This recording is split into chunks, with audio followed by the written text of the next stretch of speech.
बच्चों कल हमने करंट इलेक्ट्रिसिटी वाला चैप्टर शुरू किया था, लेकिन लाइट चली गई जिसकी वजह से ना कुछ चीजें डिस्कस नहीं हो सकी। वो मैं ना एक दफा ओवरऑल दोबारा रिवाइज करता हूँ सारा, ठीक है? ये देखिए साथ साथ जरा देखते जाइएगा। स्टेडी करंट की बात है, स्टेडी करंट जो बैटरी प्रोवाइड करती है वो वाला होता है, उसका फार्मूला होता है Q/T, Q is equal to NE/T। ठीक है, चार्ज जो है, जो करंट है वो चार्ज पर जो ना टाइम पे डिपेंड करता है, वो एरिया पे डिपेंड नहीं करता। उसके बाद ओहम लॉ था। ओहम लॉ में कहा था करंट और वोल्टेज एक दूसरे के डायरेक्टली प्रोपोर्शनल है, इनका जो रिलेशन है V is equal to IR है, ठीक है?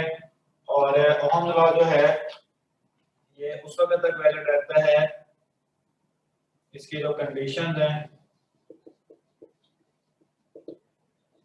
R जो है वो कांस्टेंट रहे, ठीक है? और मेटल्स जो है उन पर वैलिड होता है और लो टेम्परेचर पर, ठीक है? उस वक्त तक ये V is equal to IR, यानी ओहम लॉ जो है वो ओबे करता है। हर मटेरियल एक डिफरेंट रेंज तक ओहम लॉ को ओबे करता है। इस केस में हमने फर्दर पढ़ा था R को, तो उससे पहले हम डिस्कस कर लेते हैं ओहम लॉ के कुछ पॉइंट्स, ठीक है? कुछ मटेरियल जो ओहम लॉ को ओबे करते हैं जैसे मेटल्स हैं, ये ओहमिक मटेरियल्स कहलाते हैं। ओहमिक मटेरियल ऐसे मटेरियल्स होते हैं जो ओहम लॉ को ओबे करते हैं, जिनके रेजिस्टेंस कांस्टेंट रहती है, ठीक है? और अगर IV का ग्राफ बनाए तो ये एक स्ट्रेट लाइन होती है। ऐसे मटेरियल जो है वो ओहमिक मटेरियल कहलाते हैं, जिनकी रेजिस्टेंस कांस्टेंट होती है और विद रिस्पेक्ट टू टाइम उनका टेंपरेचर लो रहेगा। जब तक टेंपरेचर लो रहेगा या कांस्टेंट रहेगा उस वक्त तक इन मटेरियल की रेजिस्टेंस में कांस्टेंट रहेगी और ओहम लॉ जो यहाँ पर ओबे करेगा। उसके बाद हम बात करते हैं रेजिस्टेंस की। रेजिस्टेंस बेसिकली एक ऑपोजिशन है फ्लो ऑफ चार्जेस को जब वो किसी भी कंडक्टिंग वायर में से मूव करते हैं। इसका फार्मूला हमने पढ़ा है R is equal to rho L over A, ठीक है? रेजिस्टेंस जो है इसका यूनिट होता है ओहम, इसको इससे डिनोट करते हैं। और रेजिस्टेंस जो है इसकी जो डिपेंडेंस है, ये सारी बातें कल हो गई थी डिस्कस। मैं एक दफा फिर इनको कर रहा हूं क्योंकि लाइट बंद होने की वजह से हो सकता है कुछ स्टूडेंट इसको अच्छी तरह ना समझ पाए हों, ठीक है? रेजिस्टेंस जो है वो डिपेंड करती है नेचर ऑफ मटेरियल पर। डिफरेंट कंडक्टिंग मटेरियल्स की रेजिस्टेंस डिफरेंट होगी, डायमेंशन पर, ठीक है? डायमेंशन में लेंथ है, एरिया है, रेडियस है, डायामीटर है, ये सारी डायमेंशन में चीजें आ जाती हैं। और तीसरी चीज टेंपरेचर। रेजिस्टेंस बेसिकली इलेक्ट्रॉन या एटम की कोलिजन होती है ना जब आयंस के साथ या लेटेस्ट के साथ, बेसिकली वो रेजिस्टेंस है। और रेजिस्टेंस जो है वो डायरेक्टली प्रोपोर्शनल है टेंपरेचर के। ये चीज होती है कंडक्टर्स में, मेटल्स हैं, ठीक है? और रेजिस्टेंस इनवर्सली प्रोपोर्शनल होती है T के, ठीक है? ये होते हैं सेमीकंडक्टर। जैसे सेमीकंडक्टर में जैसे टेंपरेचर इंक्रीज करता है, इलेक्ट्रॉन होल पे जनरेट होते हैं, इलेक्ट्रॉन का फ्लो शुरू होता है, करंट प्रोड्यूस हो जाता है। टेंपरेचर इंक्रीज होगा, करंट ज्यादा होगा और रेजिस्टेंस जो है वो कम होना शुरू हो जाएगा, ठीक है? रेजिस्टेंस के बाद हम बात करते हैं स्पेसिफिक रेजिस्टेंस की।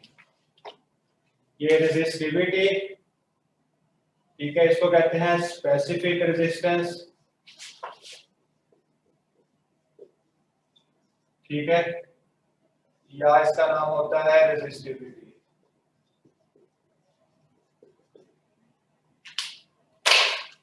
रेजिस्टिविटी होती है एक मीटर क्यूब के, एक मटेरियल है जिसका वॉल्यूम मीटर क्यूब है, ठीक है? एक मटेरियल है जिसकी लेंथ 1 मीटर है और उसका जो एरिया है वो 1 मीटर स्क्वायर है।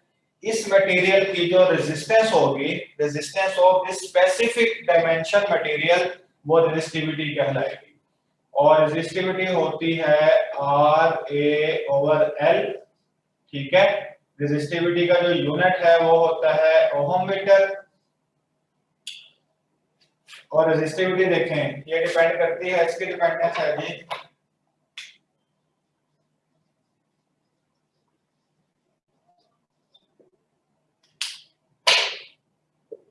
नेचर ऑफ द मटेरियल पर,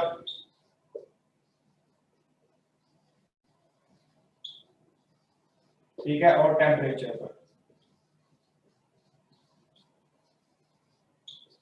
इन दो चीजों पर डिपेंड करती है। डायमेंशन आपने फिक्स कर दी है, तो इसका मतलब है डायमेंशन फिक्स करने का मतलब ये है कि ये डायमेंशन पे डिपेंड नहीं करती। ठीक हो गया। उसके बाद टेम्परेचर कोएफिशिएंट ऑफ रेजिस्टेंस और रेजिस्टिविटी।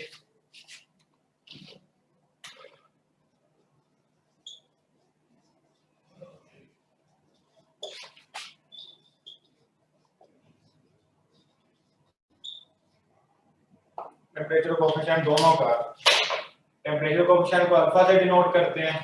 अगर रेजिस्टेंस है तो RT minus RO divided by R not.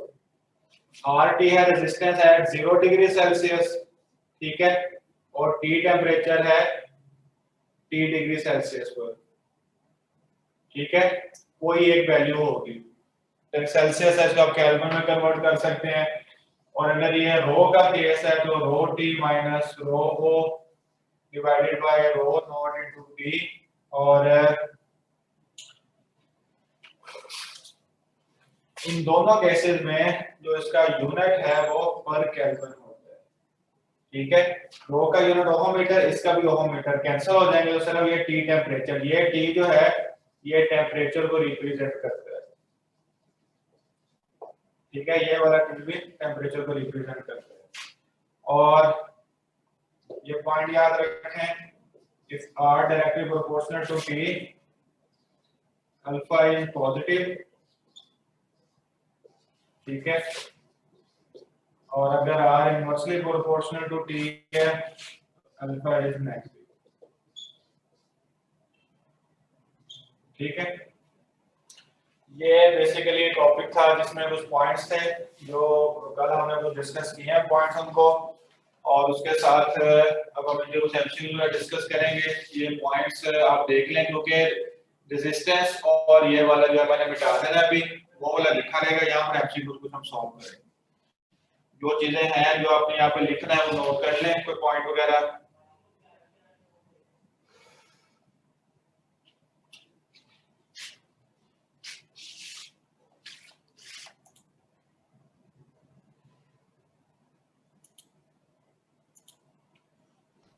Sir temperature coefficient में जो आपने फॉर्मूला लिखा उसमें टी टेम्परेचर है, चेंज इन टेम्परेचर है?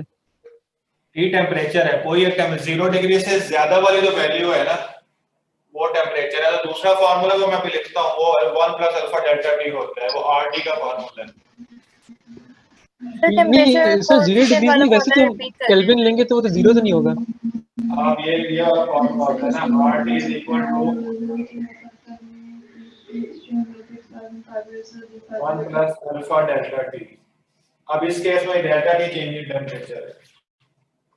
सर वो जो राइट वाला फॉर्मूला है वो इसी को अपने रीअरेंज करके नहीं बनाते हम?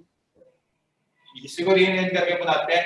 देखिए टेम्परेचर जो है वो केल्विन में और डिग्री सेल्सियस में हो, स्मॉल टी डिग्री सेल्सियस को डिनोट करता है। अगर आप उसको कन्वर्ट कर लेते हैं केल्विन में कन्वर्ट, क्योंकि टेम्परेचर केल्विन में ही कन्वर्ट करते हैं, ठीक है ना। टेम्परेचर आप केल्विन में कन्वर्ट करेंगे तो उसको आपने सिंपली 273 में ऐड कर देना है।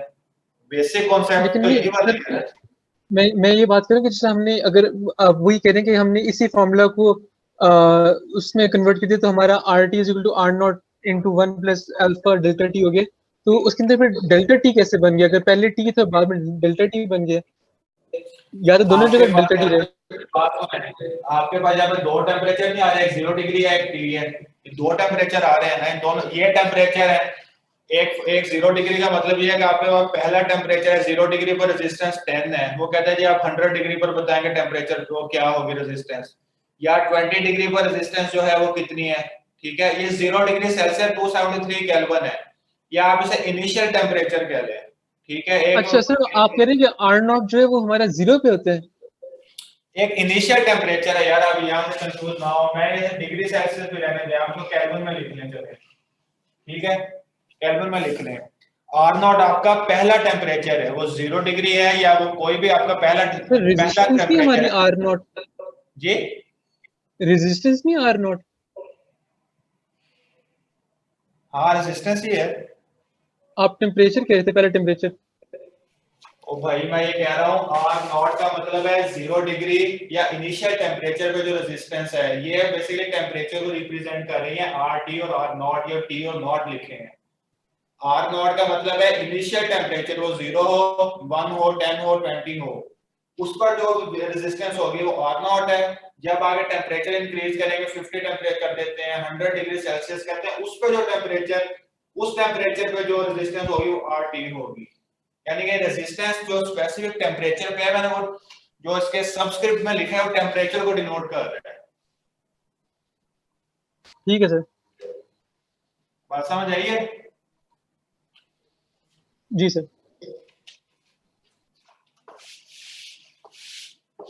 एक चीज तो कॉमन सेंस है, आर अगर लिखे, आर तो रेजिस्टेंस ही है, वो जो सबस्क्रिप्ट में लिखा है स्मॉल टी या 0, वो आपको मैं एक्सप्लेन कर रहा हूँ कि टेम्परेचर है।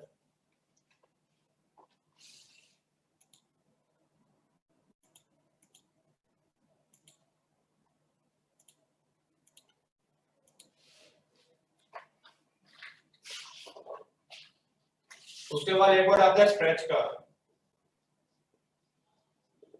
जब भी वायर को स्ट्रेच करते हैं, ठीक है, स्ट्रेच के केस में लेंथ जो है वो हमेशा इंक्रीज होती है, और लेंथ जितनी इंक्रीज होगी एरिया जो है उतना ही डिक्रीज होगा। ठीक है, अगर लेंथ 2 टाइम्स हुई है तो एरिया 2 टाइम डिक्रीज कर जाएगा। इसका मतलब ये है कि वायर का जो वॉल्यूम है वो हमेशा स्ट्रेच करने से कांस्टेंट रहता है। ठीक है, स्ट्रेच का ये केस था जो कल मैं आपको बता रहा था।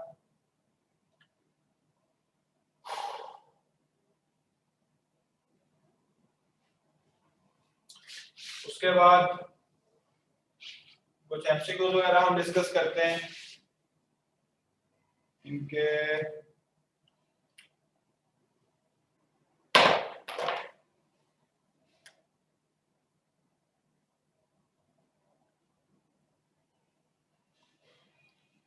ये बच्चों एमसीक्यूज आप लोग सॉल्व करेंगे।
तो जो सॉल्व कर लें वो हैंड रेज करें, इसके स्टेटमेंट तो समझ ही लीजिएगा।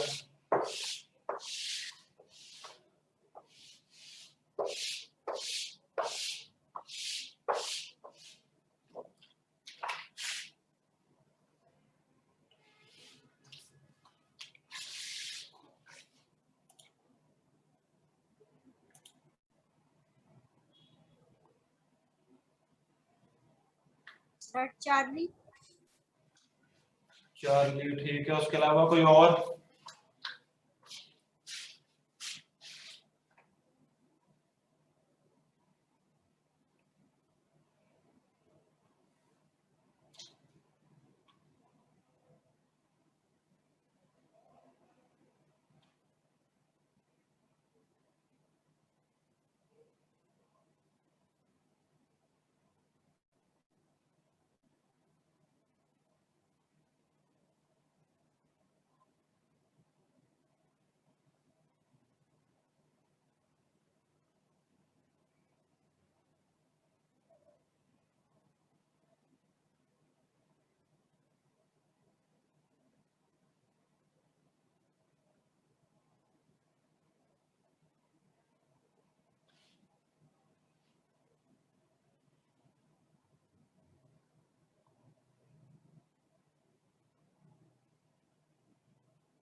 पी से मुराद पोटेंशियल डिफरेंस है।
स्टूडेंट्स करें जरा इनको सॉल्व।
जी बच्चों जिन्होंने सॉल्व किया, पहला ये क्वेश्चन नंबर 1 है, 1 बाय 1 आंसर, इसको ना सीक्वेंस से आपने आंसर देना है। ये 1, ये 2 और ये 3।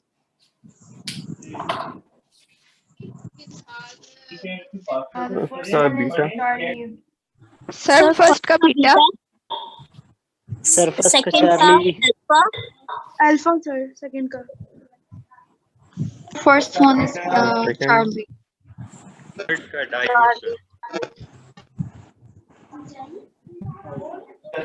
सेकंड का चार्ली, फर्स्ट का बीटा और थर्ड का नहीं सर, सेकंड का अल्फा फर्स्ट अल्फा और फर्स्ट का बीटा। बीटा, सेकंड का alpha.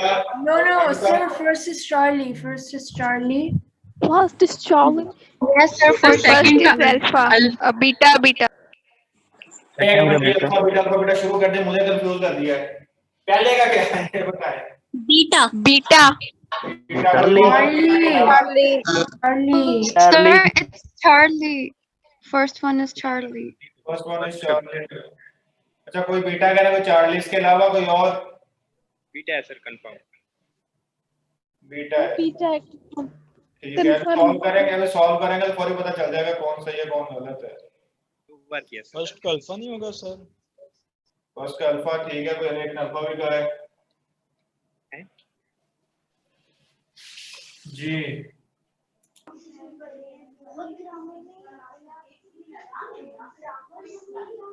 Sir, so you tell the answer for the first one. I will solve जी। और कोई स्टूडेंट फर्स्ट का कोई और बताना चाहे? बीटा ही बनते हैं क्या? ठीक है, ताहा आपने क्या कहा है?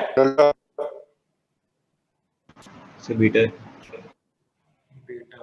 सर फर्स्ट का बीटा अभी हम सॉल्व करते हैं, पता चल जाता है कौन सा आंसर है।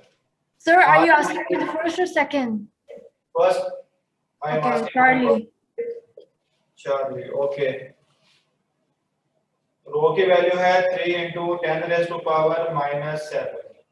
ठीक है, अब है लेंथ और एरिया की वैल्यूज कौन सी पुट करनी है। अब देखें, ये जिनका ठीक है वो भी समझ लेंगे, जिनका गलत है वो भी इसको समझ लेंगे। सबसे पहले आप देखें स्टेटमेंट में मैंने कहा क्या है।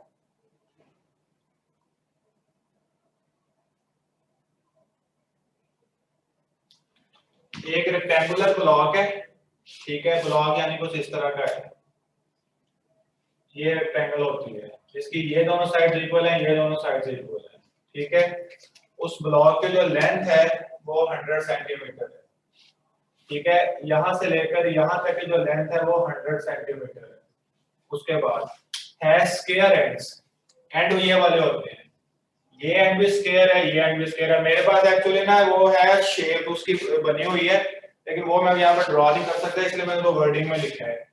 ये जो स्क्वायर एंड है ना, इसके एंड, इसकी जो डायमेंशन दी है ये, ठीक है, क्योंकि जो स्केयर है ना वो इस तरह की होती है जिसकी लेंथ ब्रेड्थ हाइट सभी सेम होती हैं, ठीक है। Equivalent resistance between opposite faces of square, यानी यहाँ भी एक स्केयर है और यहाँ भी एक स्केयर है, ठीक है। इस स्केयर और इस स्केयर के दरमियान में ऑपोजिट ये वाली है, इनके दरमियान आपने रेजिस्टेंस बतानी है। तो इस पॉइंट से लेकर इस पॉइंट तक की जो रेजिस्टेंस हमने फाइंड करनी है, तो लेंथ क्या आएगी, यानी इसका मतलब है टोटल लेंथ उसकी आ जाएगी 100 सेंटीमीटर है या 1 मीटर लिख दूं, डिवाइडेड बाय एरिया। इसका जो area length multiply by width है, ये 1 सेंटीमीटर मल्टीप्लाई बाय 1 सेंटीमीटर, तो ये आ जाएगा 10⁻⁻⁴ मीटर।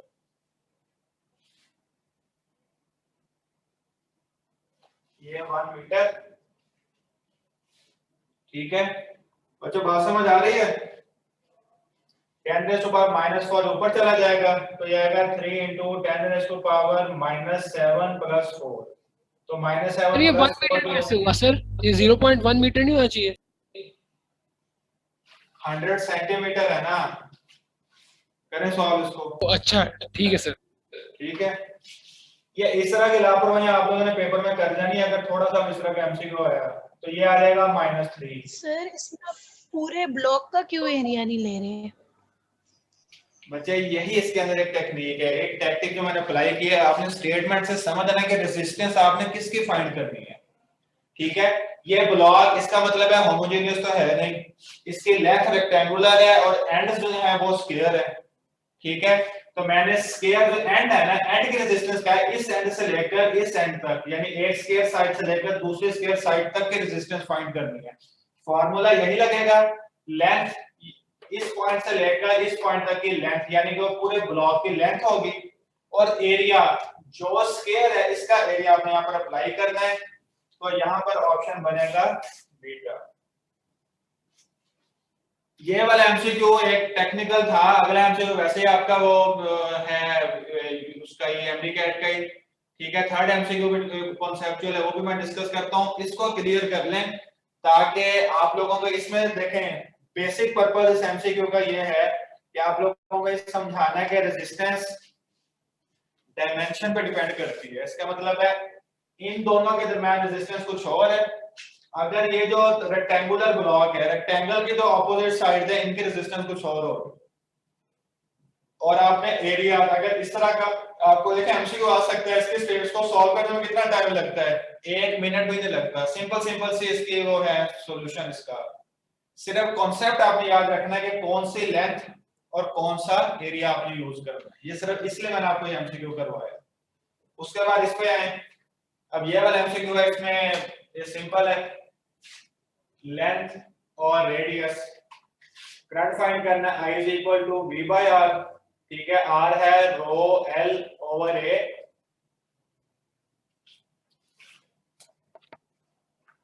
ठीक है। तो इसको फर्दर हम लिखेंगे V/R² ठीक है। एरिया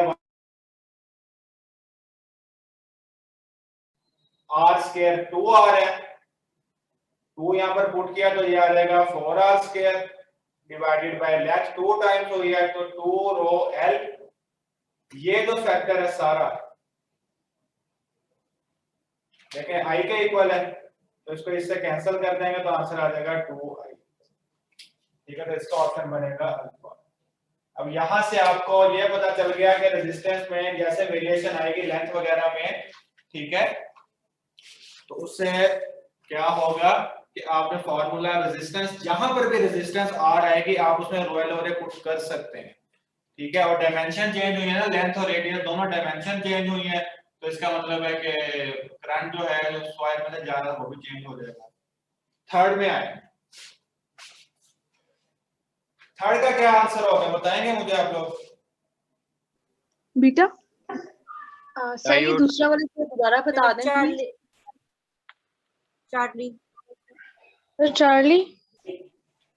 बीटा ये दूसरा वाला एक बार दोबारा से बता दें। ये आप लोग मुझे बताएं इसका अल्फा क्यों नहीं हो सकता? ओहम्स लॉ स्ट्रेट लाइन है, वो मेटल्स के लिए होती है।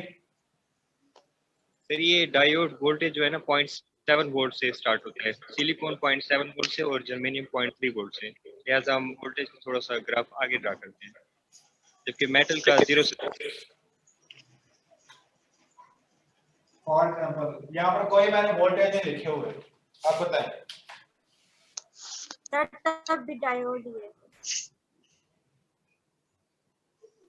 ठीक, वेरी गुड। मैं ऐसा ये चेक करना चाह रहा था, आप लोग कंफ्यूजन में होते हैं।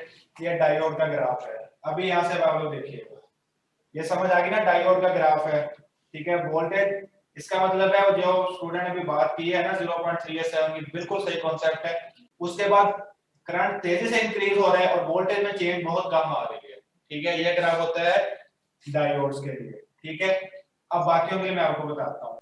अगर ये ग्राफ इस तरह, अच्छा है, अगर ये ग्राफ इस तरह हो जाए, अब ये किसका ग्राफ होगा?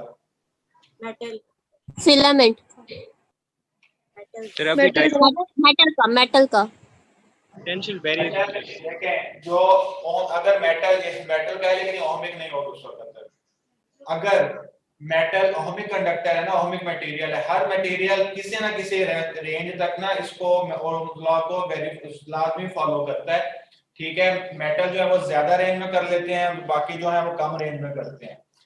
जो मेटल्स का ग्राफ होगा ना, वो ग्राफ होगा बिल्कुल ओरिजिन से स्टार्ट होगा, ठीक है। ये मेटल्स का ग्राफ है।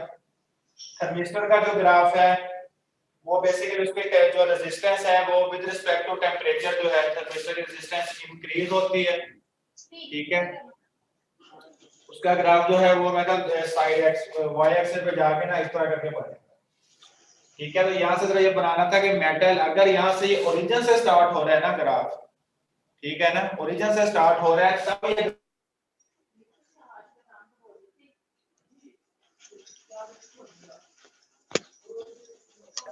ठीक है। ये आपके पास होगा नॉन ओहमिक का, नॉन ओहमिक फिलामेंट भी हो सकता है और थर्मिस्टर भी हो सकता है, ठीक है। सर दोबारा पॉइंट बता दें नॉन ओमिक वाला।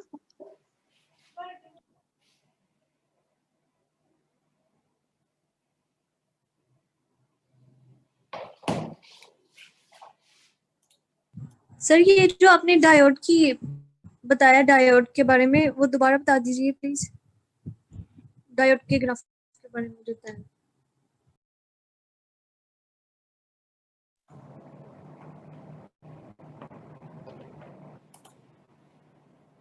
बच्चों देखें, आपको ये बोर्ड क्लियर नजर आ रहा है, कोई ब्लर तो नहीं नजर आ रहा? No sir. सर क्लियर है। मेरी आवाज आपको क्लियर आ रही है? Yes sir. Yes sir. Yes, sir. Yes, sir.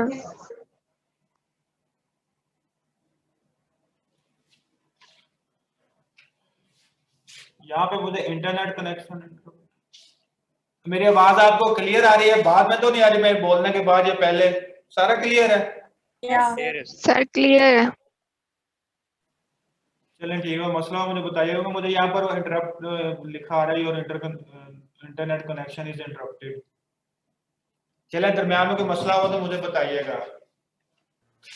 Metal के केस में हमेशा उसने ओरिजिन से स्टार्ट होना है, ठीक है। डायोड के केस में ये वाला ग्राफ होता है। फॉर एग्जांपल ये ग्राफ इसका बना लेता हूं, मैं आपको इसको एक्सप्लेन कर देता हूं। नॉन ओमिक मटेरियल्स ऐसे हैं जिनका जब करंट पास करता है तो उनकी रेजिस्टेंस है ना कांस्टेंट नहीं रहती, वो नॉन ओमिक होते हैं, ठीक है। उनका जो ग्राफ है वो, अगर ये है डायोड, ये 0.6 से जाके यूं हो जाएगा, ये डायोड का ग्राफ बनेगा। मैंने ये वाली लाइन एक बनाई थी, ठीक है। ये जो ग्राफ है ये मेटल का होगा, ठीक है। ये ओमिक है, ये नॉन ओमिक है। और अगर ग्राफ इस तरह का बन रहा है, ठीक है, तो ये वाला जो ग्राफ ये है फिलामेंट, ठीक है। इस तरह ग्राफ बनते हैं, ये दोनों नॉन ओमिक है और ये मेटल ओमिक है, मतलब इस तरह के ग्राफ इनके बनते हैं। मेटल के बारे में हमेशा याद रखिएगा, ये ओरिजिन से स्टार्ट होगी, इसका ग्राफ ओरिजिन से स्ट्रेट लाइन होगा, ठीक है, यानी इक्वल चेंज आ रही है वोल्टेज और करंट में। और इसका मतलब उसकी जो रेजिस्टेंस है वो कंडक्टेंस भी कांस्टेंट होगी, रेजिस्टेंस भी कांस्टेंट होगी। सर थर्मिस्टर का ग्राफ कैसे बनेगा? ये थर्मिस्टर का सर क्या उसे रेजिस्टेंस ही काउंट करेंगे? थर्मिस्टर अगर आप खुद सोचें, थर्मिस्टर होता क्या है, उसमें रेजिस्टेंस और टेम्परेचर में क्या रिलेशन होगा थर्मिस्टर में, जरा सोचें। सर दो रिलेशन है, टेम्परेचर अगर इंक्रीज होगा थर्मिस्टर की रेजिस्टेंस क्या होगी? पॉजिटिव कोएफिशिएंट होगा तो इंक्रीज होगी, अगर नेगेटिव कोएफिशिएंट है तो डिक्रीज होगी। वेरी गुड, शाबाश। यानी कि थर्मिस्टर पे भी मटेरियल पे डिपेंड करता है कि आप किस मटेरियल का थर्मिस्टर बना रहे हैं। अगर टेम्परेचर इंक्रीज है तो रेजिस्टेंस भी इंक्रीज होगी, ठीक है। इसका मतलब है उसका जो ग्राफ है ना, रेजिस्टेंस अगर इंक्रीज हो रही है स्लोप इंक्रीज करेगी। स्लोप अगर इंक्रीज करने का मतलब है ये डायोड वाला जो ग्राफ है ना, यही थर्मिस्टर का बनेगा, ठीक है। अगर वो नेगेटिव का कोएफिशिएंट हो तो फिलामेंट वाला बनेगा। बात समझ आ गई? Yes sir. ठीक है ना। फिलहाल तो थर्मिस्टर है वो दोनों अल्फा पॉजिटिव भी हो सकता है और अल्फा जो है वो नेगेटिव भी होता है। वो मटेरियल डिपेंडेंट होता है कि मटेरियल उसमें कौन सा है।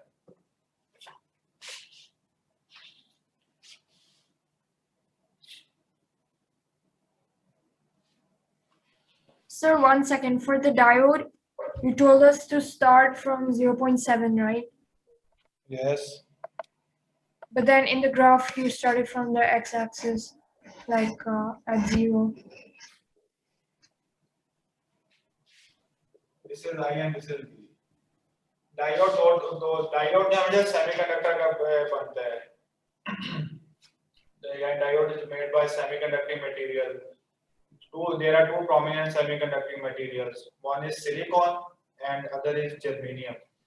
Both have some potential barrier, and value of both for potential barrier is different. In case of silicon, value of potential barrier is 0.7 volt. It means if we apply a voltage which is less than 0.7 volt to this silicon, then current will not flow through this silicon. Okay. In case of germanium, this potential value of this potential barrier is 0.3 volt. For example, I say let's suppose that there is a diode which is made up of silicon material, okay, and potential barrier for the silicon is 0.7 volt. Let's suppose this is 0.7. If I apply a voltage which is less than 0.7 volt, then current will not flow through this silicon material and line. This line will be on the B. जैसे ही 0.7 से voltage greater होगा, current increase करना शुरू कर जाएगा और ये line इसका बनेगा। This line shows that when applied potential greater than 0.7 voltage, then current will begin to flow through the semiconductor silicon. And this is the graph for diode. And what were you saying about 0.3? 0.3. This is for silicon. And in case of silicon के अलावा अगर हम use करते हैं कोई use germanium, which is also a semiconducting material. For germanium, this value is 0.3 volt. For germanium, the graph will be like this. Okay. So we don't have to start from the top. No. अगर हम top से start करते हैं, it means voltage is 0 but current is maximum. No, like we shouldn't leave space and then start. Space of what? Like I think the other guy was like, you're supposed to leave a little space in the y-axis and then you start from there. Like you're not supposed to touch the x-axis. Like this? Yeah, but like curved. आप ये पूछना चाह रहे हैं कि ये इस तरह का ग्राफ हो किस चीज को रिप्रेजेंट कर रहा है? सर वो पूछ रही है 0 से क्यों नहीं स्टार्ट हो रहा, तो हमने स्पेस क्यों लीव किया है, थोड़ा आगे से क्यों हो रहा है? एक मिनट, कौन सा ग्राफ 0 से स्टार्ट नहीं हो रहा है, इसकी बात कर रही है? सर वो जो आपने उनको सेमीकंडक्टर्स का ड्रॉ करके दिखाया, उनका पूछ रही है कि आपने स्पेस क्यों छोड़ी है, 0 से क्यों नहीं हुआ? सर हमने 0.3 और 0.7 से ड्रॉ करना है, छोड़नी है आपने। सर हमने 0.3 के लिए किया है ना, तो इसलिए छोड़ी है सर। सेमीकंडक्टर सर वी वाली लाइन पे क्यों नहीं लग रही, वो क्यों लग रही है? नहीं लगनी चाहिए। मतलब सर ओरिजिन से क्यों नहीं है? कौन से लाइन, ये वाली लाइन ओरिजिन से क्यों नहीं है? सिलिकॉन की यस सर यही पूछ रही है। यहाँ से, इसका मतलब यही तो मैं बता रहा हूँ कि अगर वोल्टेज 0.7 से लेस है तो सिलिकॉन में करंट पास नहीं करेगा। करंट अगर वोल्टेज पर हम अप्लाई कर रहे हैं लेकिन करंट उसमें से पास नहीं हो रहा, इस वजह से ये लाइन जो है वोल्टेज की लाइन पर रहेगी, ऊपर नहीं जाएगी। एक पीएन जंक्शन में सेमीकंडक्टर्स के लिए कर रहे हैं ना। क्या चीज?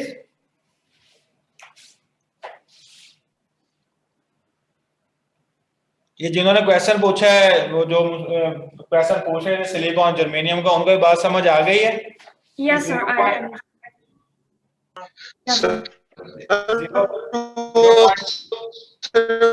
लाइट के लिए सारे डायोड्स के लिए होते हैं। बच्चे आपकी आवाज नहीं आ रही। सोहेब अजीज, आपकी आवाज नहीं आ रही सर। वो ये प्लस 0.07 वाला सिर्फ लाइट इमिटेड डायोड के लिए नहीं होता, या सब के लिए होता है?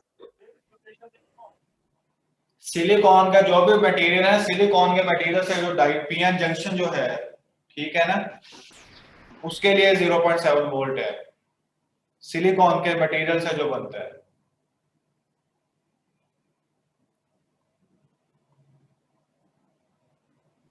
Sir, I drew the graph which I was asking you about. Can I message you the graph? Yes, you can send. सारे डायोड्स के लिए होगा। क्या पूछ रहे हैं? आपकी यार आवाज जो है ना वो नहीं समझ आ रही, दोबारा बोले।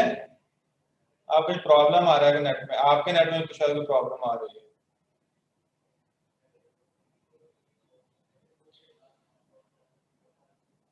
अच्छा जी, ये जिन्होंने क्वेश्चन पूछा था उन्हें से ये बात क्लियर हो गई है?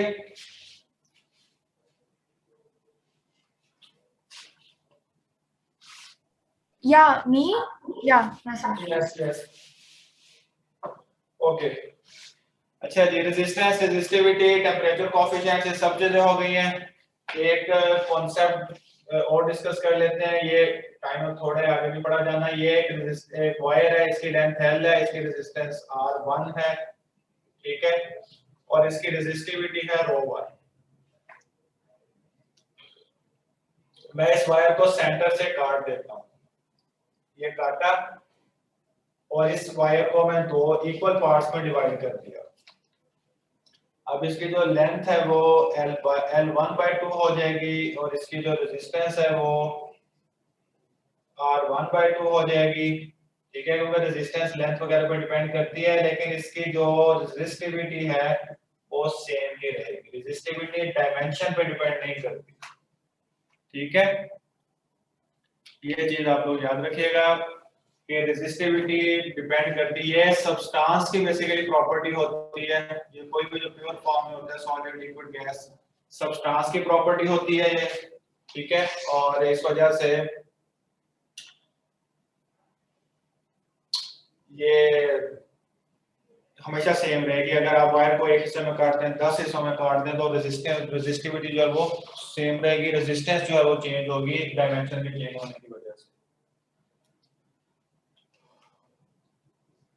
अच्छा, एक और एमसीक्यू मुझे बताएं, for metals at low temperature, ठीक है, वैल्यू ऑफ अल्फा।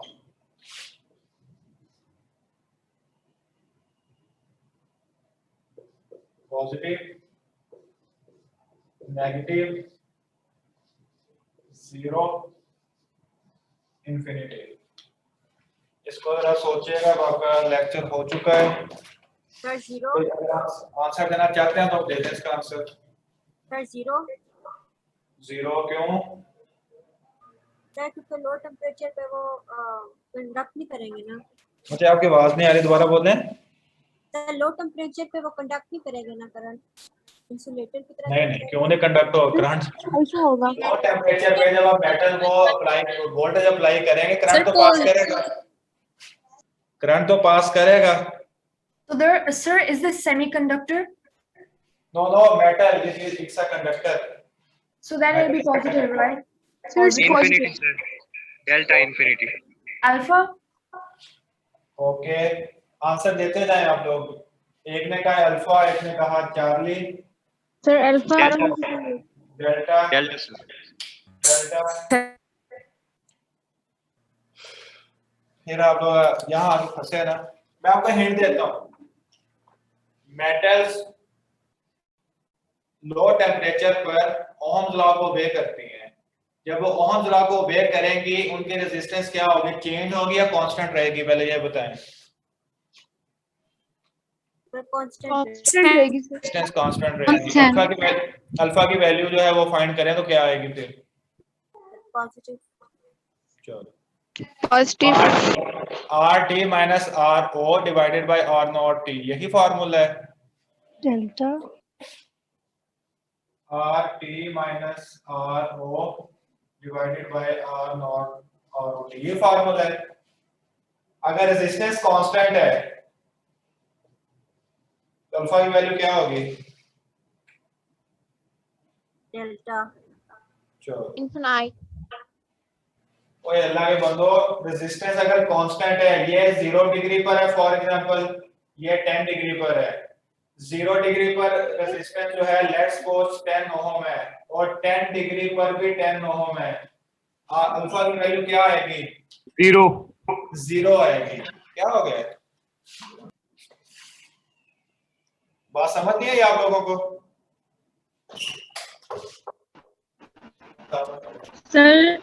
सर दोबारा एक्सप्लेन कर दें ये वाला। दोबारा एक्सप्लेन कर दें।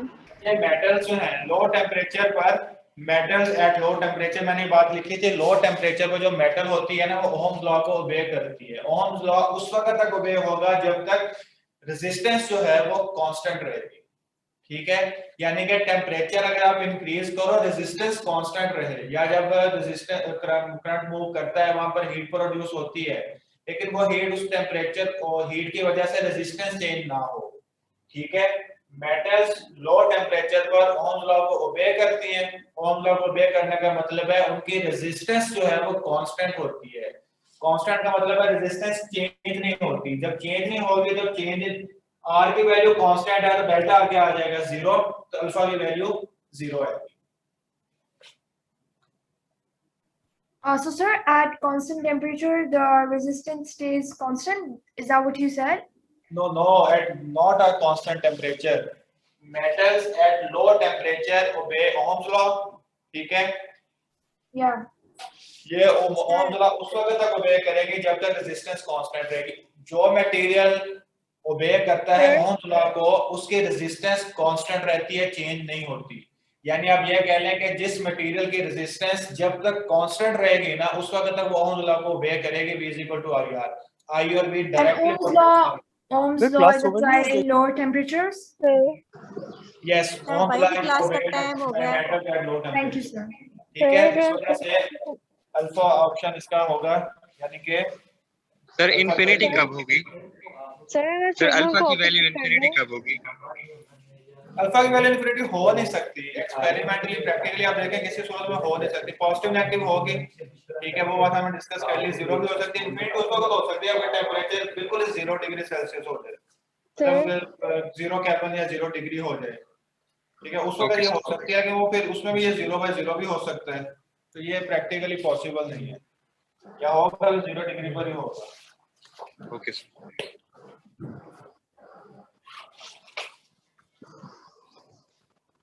जी बिल्कुल।